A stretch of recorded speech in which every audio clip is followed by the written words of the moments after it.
Viva! Neste episódio do podcast Um Pouco Mais de Azul, partimos da palavra escampar. Rita Taborda Duarte regressa ao Apagão e aos livros de António Jorge Gonçalves, quer O Caminho de Volta, em que assina texto e ilustrações, quer aos livros que fez a meias com Onjaki. Francisco Louçã acende luz sobre o Apagão, elogiando o trabalho da Antena 1, e fala de esperança e desesperança. Pela minha parte, não perco de vista a nuvem Ventura, que nem chove, nem sai de cima.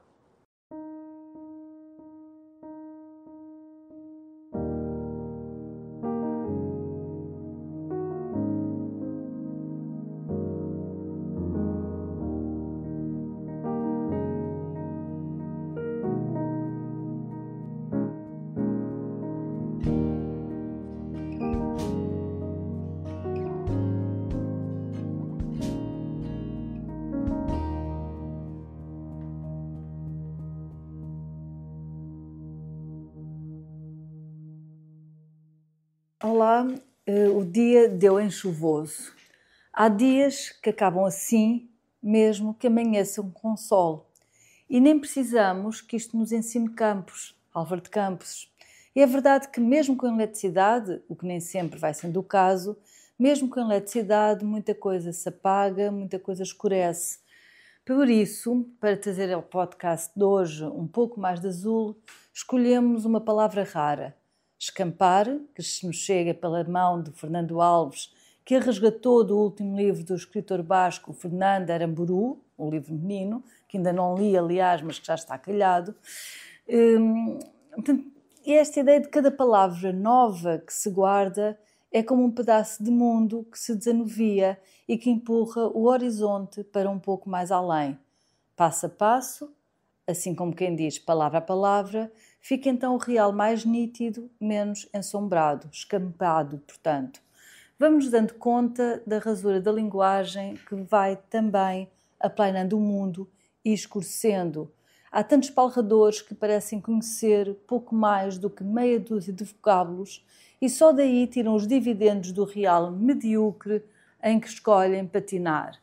O great e o nice trampianos são a face rafada deste franciscanismo verbal lá pelas direitas extremas das Américas, mas também a nossa extrema-direita caseirinha exibe muito orgulhosa o seu balbuciar, soletrando numa fraca dicção os slogans poídos de quem quer transitar sem interregno da taberna para o Parlamento, como se tudo fizesse parte, afinal, do mesmo baldio daninho. Escampar, tanto em língua portuguesa como em espanhol, é uma palavra antiga, esquecida e que merece ser recuperada. Significa estiar, deixar de chover, enfim, desanuviar, tanto no sentido literal de apertar as nuvens que abaciam o brilho do sol, como no sentido metafórico. E aí, com as eleições quase a roer-nos as canelas, estamos sempre esperançosos que escampe entre nós e que o dia 18 de maio não dê de novo em chuvoso, como no ano passado. Hoje gostava de vos falar de 3 livros que, apesar dos apagões variados, os concretos e os alegóricos, permitem ainda assim que escampe e que o cotidiano não descampe totalmente. São 3 livros ilustrados, 3 livros em que as palavras e as imagens se entretecem como se um discurso único, um discurso coeso, se tratasse. O primeiro é Uma Escuridão Bonita, com o subtítulo Histórias sem Luz Elétrica. É um livro já antigo, de 2013, com texto de Onjaki e ilustrações de António Jorge Gonçalves. Foi este livro que me veio imediatamente à memória no passado dia 28 de abril, o dia do apagão, em que ficámos todos às escuras, mas na verdade também bastante esclarecidos sobre as consequências da entrega de pontos tão essenciais da sobrevivência nacional a investidores privados e estrangeiros. Aliás, já chegaram as notícias de quem vai pagar literalmente, estas falhas a que fomos alheios. Consta que a conta chegará por correio nos próximos meses. Este livro de Onjaki, António Jorge Gonçalves, ajuda a escampar, desanuvia, se quiserem, o ambiente e faz olhar para o lado bonito, que também existe, escondido, rebuçado na escuridão. No fundo, o livro conta-nos tão só a história de um beijo num dia em que a luz faltou. E foi exatamente esta história, com mais de 10 anos, que me lembrei ao ver, num dia escampado, soalheiro e sem eletricidade, as pessoas desviarem finalmente os olhos dos ecrãs para repararem na luminosidade que por vezes se encerra no olhar alheio. As ilustrações, a preto e branco, de António Jorge Gonçalves, acompanham as palavras de Dom Jaqui. A escrita e os desenhos, que são brancos ambos sobre as páginas de fundo negro, transformam-se em pontos de luz que iluminam a história, o pequeno mundo das suas personagens e, enfim, o nosso mundo. Gostava de ler uma dessas passagens. A luz faltou de repente. Nessa escuridão de melodia doce, ao silêncio quente, entre zumbidos de mosquitos e o cheiro dos fósforos a acender a primeira vela dentro de casa, ganhei coragem na voz e falei. Tu não achas que as pessoas são uma coisa tão bonita? Ela não disse nada, nada mesmo, mas eu também não estava certo de uma resposta possível. Ela fez-me uma festinha rápida com a mão, festa ou ternura de amansamento. Afinal, também se pode dizer coisas sem ser com voz de falar. Foi a primeira descoberta assim estranha que fiz nessa noite de uma bendita, bonita falta de luz. Mas a verdade é que a literatura tem esta capacidade de palmilhar vários prismas e pontos de vista e muitos olhares. É tão fácil uma escuridão que parecia até bonita facilmente se transformar nas trevas mais cerradas. E aí também é muito curioso lembrar uma passagem de um outro livro que bem antes deste real apagão ibérico já havia escrito e descrito por uma inusitada, por uma estranha até premonição literária, já tinha escrito uma península ibérica desgarrada das franjas da Europa. É em Jangada de Pedra, livro de Saramago, que se reflete sobre os alicerces dos poderes políticos e económicos e sobre o modo como o humano se ausenta tantas vezes das decisões que lhes são próprias num mundo que gira ao arrepio das suas vontades, um mundo imerso em incerteza, em insegurança, em obscurantismo também. Em A Jangada de Pedra, o apagão, ou o negrum, como se chama, só se dá por 15 minutos. E no livro ainda não havia telemóveis, nem a celeridade da informação que se esvai com a mesma rapidez com que nos chega. O livro de Saramago é de 1986, no rescaldo da entrada de Portugal na CEE. Vale a pena também ler estas linhas para mostrar que tantas vezes não é a literatura que imita a vida, que a representa, mas sim o inverso, como aliás dizia Oscar Wilde. E leia a passagem. Havia milhões, sim, milhões de pessoas que não percebiam o que se passava, ou tinham uma ideia vaga, formada apenas de palavras, cujo sentido se compreendera por metade, ou nem isso, tão inseguramente que não se acharia grande diferença entre que um julgava saber e o outro ignorava. Mas quando todas as luzes da península se apagaram ao mesmo tempo, apagón, lhe chamaram depois em Espanha, negrum, numa aldeia portuguesa ainda inventora de palavras, quando 581 mil quilómetros quadrados de terra se tornaram invisíveis na face do mundo, então não houve mais dúvidas. O fim de tudo chegara. Valeu a extinção geral das luzes não ter durado mais do que 15 minutos, até que se completaram as ações de emergência que punham em ação os recursos energéticos próprios. Até aí foi verdadeiramente o pandemónio peninsular. O diabo à solta, o medo frio, o alquiarre, um terremoto não teria sido pior em efeitos morais. Sim, os dias deram em chuvosos, a ver se começa a escampar. Se consegue algures uma aberta com um pouco mais de azul. Mas poucos sinais disso há. Há, pelo contrário, quem se empenhe em obscurecer o país, em rasurá-lo, para o tornar piso rasteiro. Basta lembrar, por exemplo, as paupérrimas, as miseráveis comemorações de Montenegro, montenegríssimo, aliás, as comemorações de Montenegro, de um abril a arrastar-se por maio adentro, num programa familiar, ao nível dos domingueiros programas televisivos da manhã. E já aí nos envergonha a pobreza cultural de um primeiro-ministro, que ainda o é, esperamos que não por muito tempo, mas de um primeiro-ministro sabendo de cor aquelas letras de algibeira a acompanhar os acordes fanhosos de um espetáculo de Fátima, futebol e musiqueta de fancaria a fazer a vez do fado. O dia deu em chuvoso no Palácio de São Bento. Noutras zonas do país, o dia escampado nascia azul. Antes de terminar, queria a reboque desta escuridão bonita de Ondjaki e António Jorge Gonçalves, lembrar mais 2 livros em que também as palavras e imagens se enleiam numa simbiose única.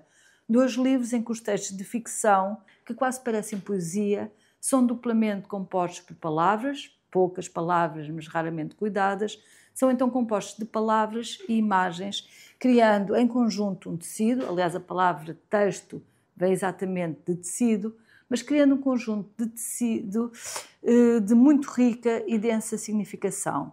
Gostava de vos mostrar O Caminho de Volta, da coleção de não-ficção da Companhia das Letras, escrito e ilustrado por António Jorge Gonçalves. Uma forma bem diversa, pouco habitual em livros de não-ficção literária, mas é uma forma bem diversa de contar 2 linguagens aqui, tornam-se uma, expondo vários pontos de vista sobre, neste caso, um lado muito concreto da vida. A relação umbilical, de proximidade na distância, a relação umbilical entre um filho e uma mãe que foi para um lar. Neste livro, os textos, ambos, desenho e escrita em sintonia, percorrem essa linha, é uma linha ora desenhada, ora dita, ora concreta, ora alegórica, mas é a linha de um trajeto feito pela cidade, sempre desocupada, uma cidade deserta, sem personagens. Este caminho de volta, que empresta o título ao livro, é o percurso de uma memória entrecortada, de um tempo que interseta vários espaços desenhados, alternados com as palavras, as que são escritas, as que são pensadas, as que são desenhadas. Há desenhos e imagens que por vezes ocupam páginas inteiras. E aí suspende-se as palavras, sustém-se as palavras, permitindo-se que se prossiga por uma sequência temporal que se quer longa, que se quer demorada. E o tempo, é importante que se diga isto, o tempo importa e importa muito neste livro. Em nenhum momento as imagens andam a reboque das palavras e nunca o texto verbal procura enquadrar os desenhos. Aliás, por vezes, entre as palavras e outro, os desenhos, são traçadas linhas paralelas. Outras vezes, ambos se interseccionam ali no ponto exato da memória, no ponto exato do pensamento, da emotividade. São percursos vários, a pé, de carro, transportes, dentro e fora do sujeito, no presente concreto e na memória. São percursos vários que são trançados nesta linha inquieta que liga um filho que também é pai, à sua mãe. Ainda um outro livro, também gostava de lembrar aqui hoje, pensando nestes 2, porque os livros, sim, estes é que são verdadeiramente como as cerejas. A seguir a um, logo outro nos ocorre, formando uma teia de relações. Este livro, O Tempo do Cão, também é resultado da parceria de Ondjaki, que escreve o texto, e António Jorge Gonçalves, que escreve as ilustrações. É um livro publicado agora, em 2025, pela Caminho. E este Tempo do Cão é um verdadeiro objeto artístico em todas as suas dimensões. É que, na verdade, neste mundo atual, tão periclitante, acho que bem precisamos de coisas bonitas que nos permitam destilar um pouco de azul em tempos que teimam em darem chuvosos e que se recusam a escampar. Por estes dias, Cavaco Silva, eu sei bem que não devia dizer este nome assim de chofre, que devia tentar um eufemismo, mas Cavaco Silva, com a desvergonha que sempre lhe assentou tão bem, veio comparar-se a Montenegro e confirmar o que sempre soubemos. São todos lã da mesma meada, são todos gorgulho do mesmo saco. Todos, portanto, partilhando a mesma ética da moscambilha. Mais do que darem chuvosos, dão os dias em trovoada. Que se redima então a vista, estes cotidianos, com este livro O Tempo do Cão, um diálogo de António Jorge Gonçalves e de Ondjaki. Sobre as páginas de fundo azul, António Jorge Gonçalves desenha a branco e desenha não só as imagens, as ilustrações, como desenha também a caligrafia das próprias palavras do escritor. O resultado É uma revolucionária prova de talento e sensibilidade. Ali se conta, poupando nas palavras, que são parcas, somente as necessárias, aqui se conta com um traçado único, só os contornos essenciais, a linha imaginária que liga um cão ao homem. O homem fuma um charuto e o cão, no Congo, às margens do rio Tanganica, segue-o através de um fio de cheiro. Este homem de que se fala aqui no livro não é um homem qualquer, é um guerrilheiro. Mas este guerrilheiro não é qualquer guerrilheiro, é Che Guevara, que no ano de 1965 esteve a combater no Congo, ao lado dos guerrilheiros, à beira do rio Tanganica. Aí, Che Guevara tomou-se por amores por um cão que o seguia por todo o lado. Este cão não era também, já se vê, um cão comum. Ele era, afinal, o cão de Guevara. Com duas caligrafias diferentes, consoante ao pensamento do cão ou o pensar de Che que está em causa, mesclando antes no traço difuso esfumado dos desenhos de António Jorge Gonçalves, o livro termina então da forma mais bela, e eu passo a citar. Num país chamado Congo, há um lago enorme onde à noite talvez um cão adormeça com saudades de um guerrilheiro. E foi assim que me aconteceu ser o cão de Guevara, ser o Guevara do cão. Estes 3 livros, de palavras e desenhos que se entrecruzam numa trama de sensibilidade, fazem-nos crer, pelo menos durante alguns momentos, num mundo mais azul, ainda que por vezes pareça chover, e iluminam, mesmo ou principalmente, quando todas as luzes se apagam. Na verdade, não conhecia a palavra, encontrei-a no mais recente romance de Fernando Aramburu, traduzido por J. Teixeira de Aguilar, a páginas 146, quando o velho Nicásio, recuperado de uma queda em casa que o deixou maltratado, retomou o hábito de caminhar até ao cemitério de Ortuela a visitar a sepultura do neto. Por azar, chuviscava. Sentiu-se tentado a adiar a caminhada para outro dia.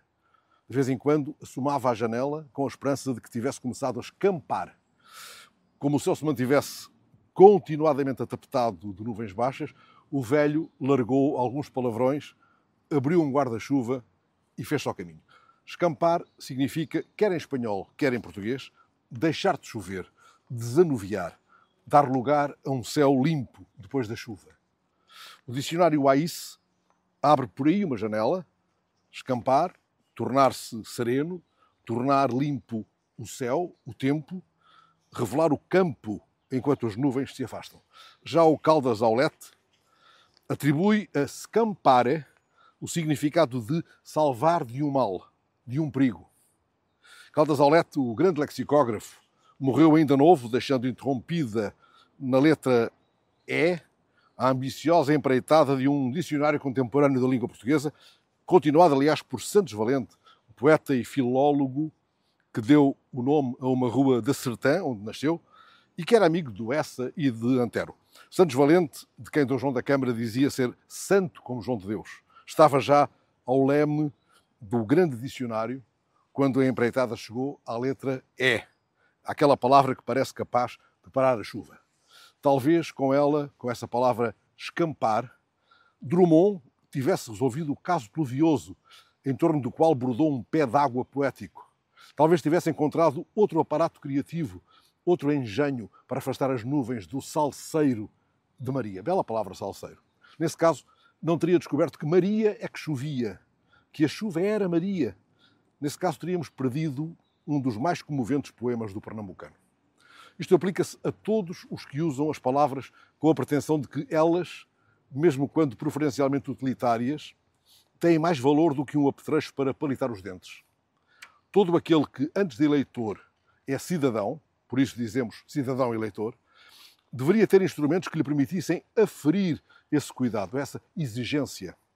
Desse modo, poderia reagir ao relapso desleixado que lhe pede o voto com um critério firme, deveria poder confrontá-lo com o vexame de uma reprimenda, dizendo-lhe algo do género: sempre que te fugir o plural de acordo para o O alevantado, para o estuporado acordos, abre a janela e vai ver se escampa.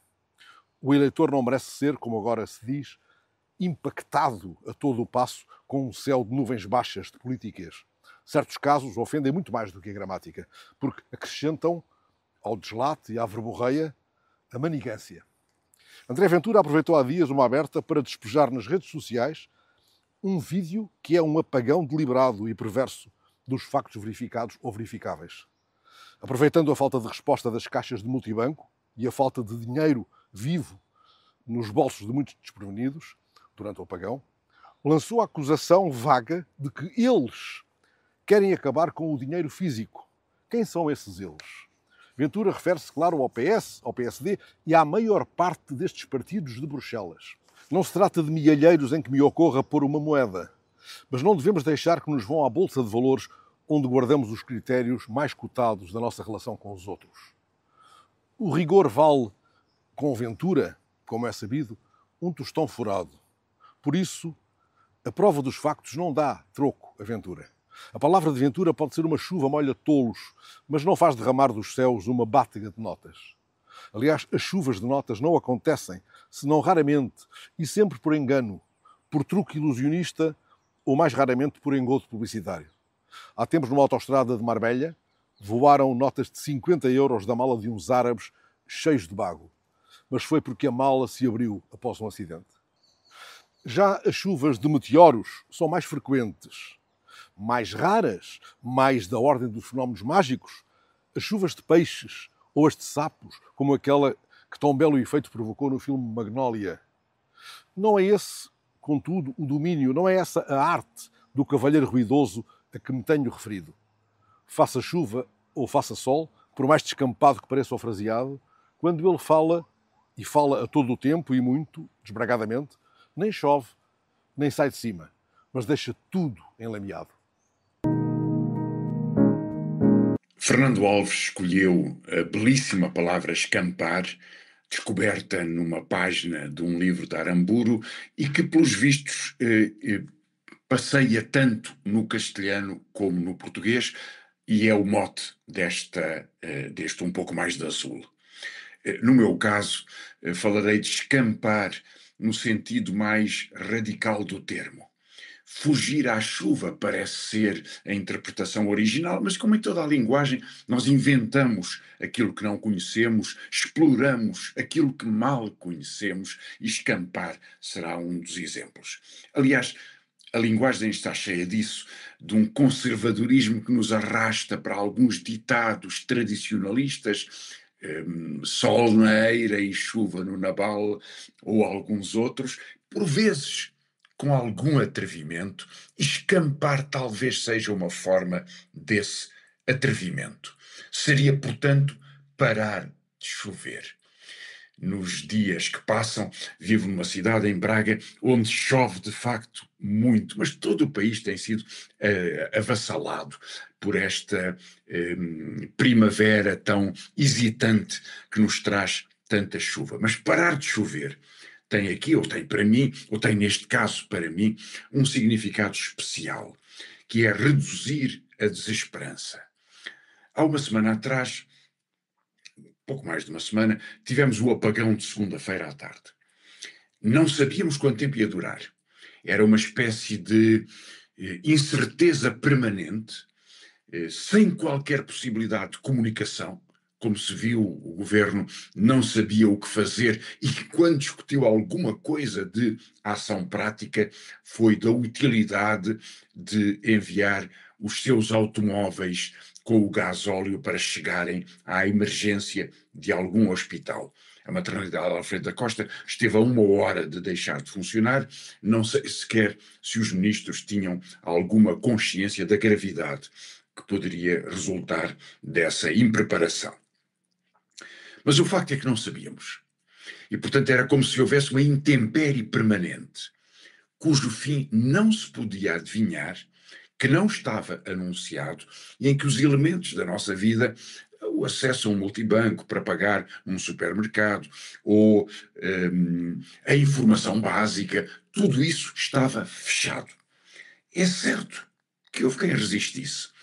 as pequenas mercearias de bairro, um ou outro supermercado, mas sobretudo o pequeno comércio. No caso da informação, sobreviveu a Antena 1 e aqui e acolá alguma emissão de rádio, mas foi o Serviço Público de Rádio que mais nos garantiu, para quem podia aceder a um rádio de pilhas, essa extraordinária velha tecnologia, ou chegar ao automóvel e por aí conseguir ouvir a Antena 1, pôde saber ou ir sabendo aquilo que pouco se sabia sobre a incerteza em que vivíamos.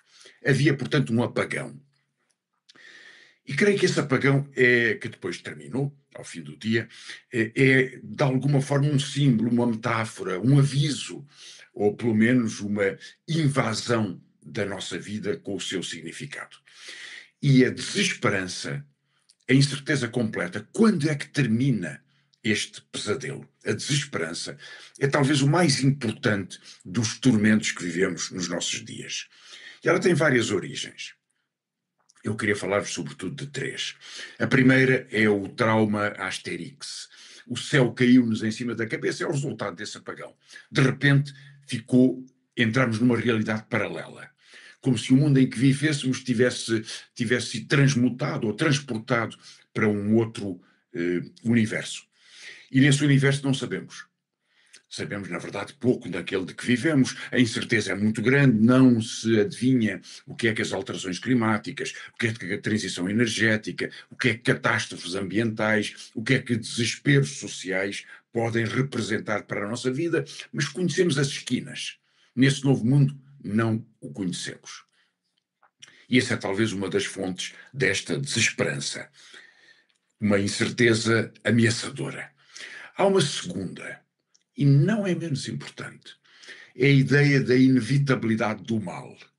A ideia de que tudo o que é a desgraça que nos pode ser imposto, ou pode ser imposto aos nossos vizinhos, é inelutável. Nada se pode fazer. E reparem, a banalidade do mal resulta em grande medida do facto de, neste caso, estarmos informados. Há um apagão em Portugal durante 12 horas, mas há um apagão em Gaza desde o início da guerra.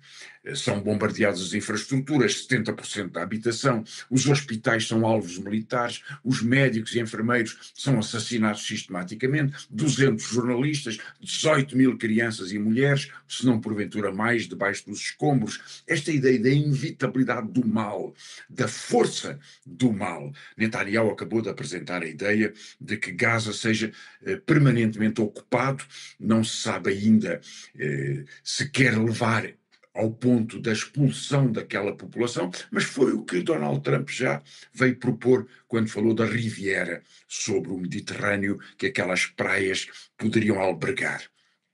Tudo isso é a inevitabilidade do mal. É até a banalidade completa, a banalização do dia-a-dia.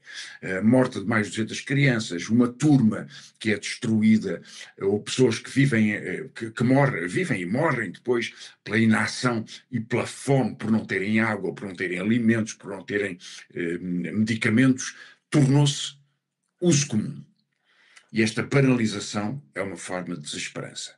Nada pode acontecer. Na verdade, nada pode sobreviver nesta desesperança. Há ainda uma terceira, e essa afeta-nos da mesma forma. Não é lá longe, não é do outro lado do ecrã, é na nossa vida. A ideia de que estamos condenados à desigualdade, de que é um poder que pode abusar, de que, na verdade, isso aparece na política, aparece na vida social, aparece na economia.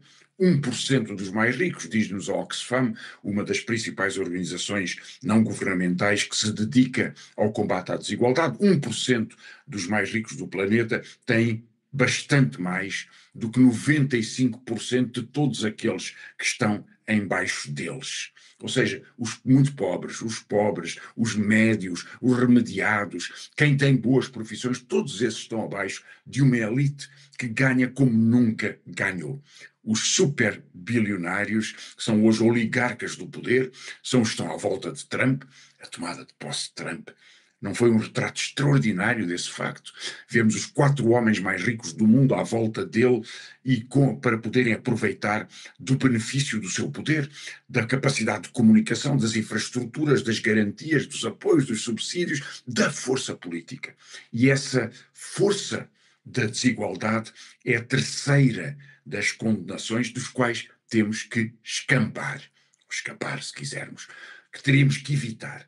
Porque, na verdade, a luta pela liberdade, a esperança que resulta do facto de vivermos em comunidade, o alívio que tivemos quando acabou o apagão, por termos regressado a uma vida difícil que ela seja, mas num universo em que conhecemos e em que, portanto, podemos contrariar, opor-nos, combater, discutir, criar alternativas consistentes à vida que vai sendo imposta à maioria da população. Esse sentimento é escampar.